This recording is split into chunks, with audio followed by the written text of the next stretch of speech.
Y ya está con nosotros Arturo Ávila, diputado federal y vocero de Morena, nuestro colaborador aquí con nosotros en las noticias de la mañana. Vamos a hablar de este tema que ha generado polémica, sin lugar a dudas, la ley de telecomunicaciones y radiodifusión, las reformas, la iniciativa que mandó la presidenta Claudia Sheinbaum al Senado y que va a ir a la Cámara de Diputados pues muy pronto, tal vez. ¿Cómo estás, Arturo? Bienvenido. Mario, muy buenos días. Con el gusto de verte, por Buen supuesto. día. Igualmente. Siempre, Gracias ya sabes. por estar aquí.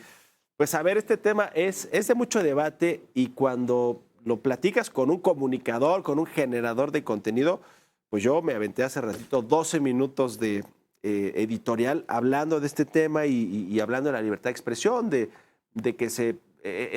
mira, yo partía del tema de que es el pilar de la democracia, que haya libertad y sobre todo la libertad de expresión, más que ir a votar, que si la participación, porque eso se puede manipular, ¿no? Con dinero, con programas sociales, con acarreo, etcétera, etcétera. Pero la libertad, ese sí es el principio fundamental de la democracia y creo que pues todos queremos democracia. En Morena quieren mucha democracia, ¿no? Entonces sí, claro. hay que cuidar esas libertades. Y yo empiezo por ahí, ¿no? O sea, se está vulnerando con la redacción por lo menos de la iniciativa de ley la libertad de expresión. No, a ver, me parece que primero habría que decir que la ley es una ley esencialmente social. Lo que está buscando, porque todo el mundo se ha clavado en el tema del 109 y ahorita vamos al 109. Pero, por ejemplo, estamos hablando de que se reconoce al Internet como un derecho humano y eso me parece fundamental. Esta lógica de derecho humano va a permitir que muchas más mexicanos y mexicanos tengan acceso a Internet. El segundo tema que prioriza esta ley tiene que ver con la cobertura. Es decir, busca 3 ejes fundamentales que ayuden a que la gente tenga más cobertura. El tercer punto es involucrar universidades, a centros de investigación, a pequeñas empresas y a organizaciones sociales. Y esto me parece también fundamental. Por ejemplo, está promoviendo que puedan participar las comunidades de pueblos originarios, de pueblos afromexicanos, estas que han sido marginadas históricamente y que hoy los promovemos como algo muy importante, que puedan participar. Otro tema que me parece fundamental es el uso de la infraestructura. Es decir, los grandes monopolios eran dueños de la enorme infraestructura, entonces cuando tú traías de alguna forma esquemas de participación en coberturas sociales, ¿qué quiere decir eso? Que te beneficia a ti, gente que estás allá afuera, que sea competitiva la tarifa, pues dependías de un grande monopolio que te iba a rentar sí o sí una línea, un espacio de telecomunicación. Y hoy lo que busca la ley es regular este tipo de coberturas sociales y que la gente que tiene pequeñas organizaciones sociales pueda dar el servicio a precios justos. Otro tema bien importante que me parece fundamental es el reordenamiento de los cables. Es un problema y lo hemos visto, no solamente para la imagen urbana, también para la seguridad. ¿Cuánta gente no ha perdido la vida incluso en este tema de los cables que están amontonados por todos lados? La ley lo prevé también. Otra cosa que prevé la ley tiene que ver con la defensa de los usuarios. Se acaban los teléfonos bloqueados, se acaban los monopolios de compañías que no te dejan trasladarte a otra inmediatamente si eres maltratado y que hacen de alguna forma contratos que te hacen que te quedes con una compañía. Y otra cosa que me parece importante, que también ha sido criticada, pero que a mí me parece que no es criticable, es que estos espectros que son de organizaciones sociales, que tienen fines más bien sociales, puedan cobrar publicidad local y con eso volverse autosustentables, ¿no? Sin duda, el artículo que nos llevó a apresurar la presentación de esta ley, ojo, apresurar, no fue algo que se nos hubiera... El de los spots antimigrantes. El de los spots antimigrantes. No hay que meternos en temas ideológicos ni propagandísticos, ya vimos lo que pasó. La oposición que dice, oye, es que se sacaron esta ley de la manga y aprovecharon lo de los spots falsos. Esta ley ya tenía que salir porque se iba a sustituir. Tenía tiempo, a ver, se presentó sin casi duda. en diciembre, me parece. Hubo hasta parlamentos abiertos, participaron varias y varias, digamos, empresas, participaron periodistas independientes, la propia CIRT en algún momento pudo participar también y esto me parece importante comentarlo. Ahora, pero no había ya una iniciativa como la que ya se mandó al Senado. No había una iniciativa, ¿no? O sea, ya se mandó. Ahí se mandó, o sea, puede haber parlamentos abiertos, pero ahí, cuando la ley dice que la agencia digital va a poder regular y con sus normatividades bajar una publicación o pedir que se baje. Yo diría, primero, la oposición como siempre jugando este juego cínico, hipócrita, ¿no? Al que nos han tenido acostumbrados porque no tienen agenda política. Es decir, hoy les cayó esto como un tema para atender y atacar. Primero se les olvida, ¿no? A ellos, que las modificaciones a la ley de telecomunicaciones las hicieron en el sexenio de Peña Nieto. Y muchas de esas cosas que estamos agregando y que son parte de poder de alguna forma defender a los derechos humanos y por supuesto la soberanía nacional desapareció en la ley del 2014. Eso es importantísimo. El segundo tema, que es el gran artículo que está en discusión, es el 109. ¿Qué quiere decir el 109? Y es bien importante dejarlo claro. Habla de obligaciones fiscales para plataformas comerciales. ¿De qué estamos hablando? Estamos hablando de Temu, estamos hablando de Amazon, estamos hablando de Shein, estamos hablando de cualquier plataforma que se dedica a la venta de artículos y que venga a nuestro país a vender artículos y que pretenda no pagar impuestos. Pues lo normal para una competencia leal, para una persona que vende un artículo en territorio nacional, que se somete a la jurisdicción de un país, es que si no pagas tus impuestos, si no cumples con tus mínimas obligaciones, pues venga una consecuencia. ¿Y cuál es la consecuencia que plantea el gobierno de México? El bloqueo temporal. Pero esto no está hablándose para YouTube, ni para Facebook, ni para TikTok. Es que dice plataformas digitales comerciales. Y YouTube. Comerciales. O sea, la parte de plataformas comerciales me parece fundamental. Digamos que un ¿no? medio de comunicación nativo digital, pues también vende publicidad. Pues sí, pero no vendes productos, ¿no? La idea es esa, la idea es cómo logras tú que cumplan con sus obligaciones fiscales. Y me parece que es el tema. No tiene que ver con la libertad de expresión, nada. A ver, el artículo 6 de la Constitución lo deja muy claro. Si alguien ha sido promotor, siempre es nuestro movimiento de la ampliación de los derechos humanos y, por supuesto, de la libertad de expresión. Pero claro que para la oposición, para los de la pandilla de Acción Nacional, así les digo yo. Dicen que es la ley censura. Cártel. No, ellos dicen la ley por censura. eso, pero un día se sacan el tema de la gasolina, otro día se sacan el tema de la seguridad cuando es un efecto y un resultado de los pésimos gobiernos que ellos tuvieron, y otro día se sacan el tema de la ley censura. A ver, Ricardo Anaya ni siquiera había leído la iniciativa y ya estaba criticándola.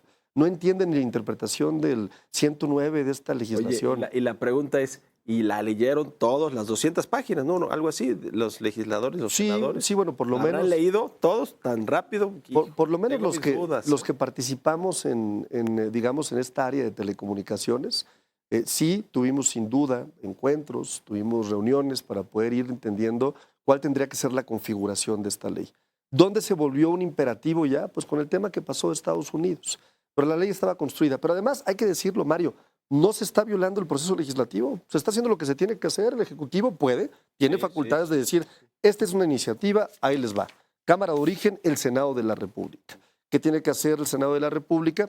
Discutirla en comisiones. Ya se está discutiendo en comisiones. Ojalá y la oposición tuviera una actitud mucho más propositiva. Ojalá y presentaran reservas y efectivamente creen que se puede corregir o pero cambiar. Pero si los han mayoriteado todo el tiempo. Pues no todo el tiempo, en algunas han participado y hemos logrado que se incorporen algunas reservas. Pero tú no puedes negociar con alguien que es cínico, hipócrita, que de entrada te dice tu ley es una ley censura y que aprovechan la coyuntura para construir una campaña de comunicación donde claramente se subió Claudio X González, Xóchitl Gálvez, Javier Lozano y toda esta bola de impresentables, ¿no? Que empezaron con una campaña mediática y una narrativa de ley censura. Entonces, ¿qué pasa con eso? Pues que ya no se pueden echar para atrás. Yo creo que hubiera sido mucho más sencillo en las comisiones decir, oigan, yo creo que este artículo, con este párrafo, con esta letra, con esta palabra, ¿no? Podría ser quizás mucho más entendible. Pero cuando partes de una postura en donde no hay camino para la negociación, porque todo lo que estás buscando es sacar raja política, que es lo que está tratando de hacer Ricardo Anaya, Jorge Romero y sus secuaces, ¿no? Pues, ¿cómo te sientas a hacer un trabajo parlamentario, querido Mario? A ver, entiendo eso de la oposición y además ellos tuvieron su responsabilidad histórica cuando pasaron las reformas con el sexenio de Peña Nieto y hacia atrás los panistas, que hubo reformas en telecomunicaciones también. Pero los expertos hoy dicen, y el Instituto de Derecho a las Telecomunicaciones dijo ayer que esto es una censura flagrante y que además afecta a la inversión en telecomunicaciones porque no le da certeza, le da mucho poder al Estado de regular y de controlar, etcétera. La CIRT ha dicho, que es la Cámara de la Industria de la Radio y la Televisión, que primero quieren dialogar, quieren ver con los senadores, con los diputados, con el gobierno, cómo se puede incorporar a la ley que va a reformarse o a las leyes secundarias sus posturas, sus posicionamientos. Muchos expertos, hoy platiqué en la radio con un representante de la Cámara Internacional de Comercio de México y nos decía, esto sí le va a afectar a la inversión, no vemos certidumbre, hay cosas que nos preocupan, y esperamos que nos den audiencia en el Congreso para hablarlas. Es decir, no solo en la oposición, y los comunicadores también a título personal, hay muchos que están preocupados. Es decir, ¿se les va a tomar en cuenta o va a ser la planadora, fast track, Senado, Cámara de Diputados, y ya después pues si vienen amparos, pues que vengan amparos, vamos a tener ahora el Poder Judicial. ¿Cómo se defienden los que no están de acuerdo con esto? Yo te diría, empecemos por decir y por echar para abajo la primera mentira de lo que te han comentado. Es que esto va a detener la inversión. Inversión en un sector que estaba completamente en manos de unos cuantos, perdón, pero si tú quieres poner una radiodifusora el día de mañana, la cantidad de trámites y complicaciones y además pasar ya por la autorización del pasado instituto era una complejidad, ¿no? Una gran complejidad. Vamos a ver ahora cómo lo hace. Era el negocio economía, ¿no? de Porque unos eso cuantos. lo va a traer a economía. Lo va a traer a economía, pero sí era el negocio de unos cuantos. O sea, la mentira de que esto va a detener la inversión, no, espérense, pues estaba en manos de unos cuantos. Segundo, ¿no? ¿Qué hace la ley? Pues sí, busca ampliar de alguna forma los espacios para que participen más personas, muchas más personas en el espectro, que se comparta el espectro, que se democratice el espectro. Para periodistas como tú, por ejemplo, se vuelve mucho más asequible la posibilidad de tener una radiodifusora, una frecuencia modulada, una amplitud modulada. Pues claro que a los grandes intereses de las grandes corporaciones pues no les gusta, implica más competencia y me queda claro, pero es un proceso de democratización que tenemos que entender que va a suceder. Y tercero, ¿cuál es el elemento clave que están promoviendo como estrategia? Porque además yo debo de reconocer que la oposición, cuando tiene un elemento, sí buscan, por supuesto, apoyos de organizaciones internacionales para empezar a generar o construir una narrativa de que esto viola los derechos humanos, que no los viola. El 109 ya está establecido hoy en las leyes. Hoy la ley ya deja con toda claridad que si tú no cumples con tus obligaciones de ley, te pueden bloquear temporalmente una plataforma digital. Ya lo dice la ley actualmente. Yo no sé qué les espanta. El tema es cómo hacemos ruido, porque donde está escondido el tema, lo que no les gusta a ellos es un nuevo marco para concesiones que permite que más gente pueda hacer o hacerse del espectro. Y ahí está el problema, ahí están los intereses que estamos tocando. No les gusta la democratización de los espectros que van a llegar a más mexicanos, que van a ser más competitivos, por supuesto, y que van a permitir que la información también sea parte fundamental, no solamente de algunos cuantos, sino de otros que están ya participando activamente.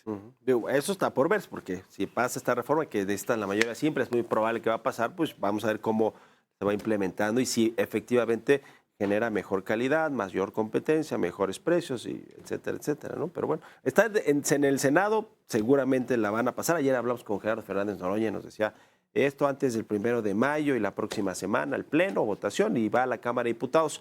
Ricardo Monreal, que es el coordinador de los diputados de Morena, ha dicho, yo ya les mandé algunas propuestas de ajustes. Vamos a ver cómo nos la envían y qué va a pasar en la Cámara de Diputados. Se va a aprobar. ¿Se va a aprobar cómo se las envían? Pues ojalá, bueno, siempre hay reservas. El proceso legislativo permite que una vez que estás en proceso de Cámara Alta, vengan reservas en pleno. Las reservas en pleno pueden ser aprobadas o no.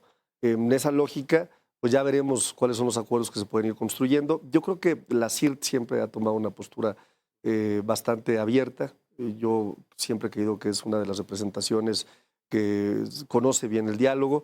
Y me parece que ellos y el acercamiento que tengan va a ayudar a construir y a quitar miedos de la legislación. Pero también debo decirte abiertamente, querido Mario, que esta legislación sí es una legislación que sin duda democratiza el espectro mexicano, lo acerca a sectores que históricamente habían sido excluidos y por supuesto lo que está buscando es beneficiar a los millones de mexicanas y mexicanos, ya no unos cuantos. Porque antes la ley era solamente para unos cuantos. Y ahí está el gran tema. No se busca revocar concesiones hombre, por contenidos ni bajar plataformas. Jamás. Mira, el discurso del PAN. Es que nos vamos a convertir. Va a quedar grabado es que nos vamos a convertir en Venezuela y en Cuba. ¿Sabes de qué me acuerdo? Me acuerdo antes del 2018, cuando decían, es que nos vamos a convertir en Venezuela y en Cuba. ¿Y qué pasó?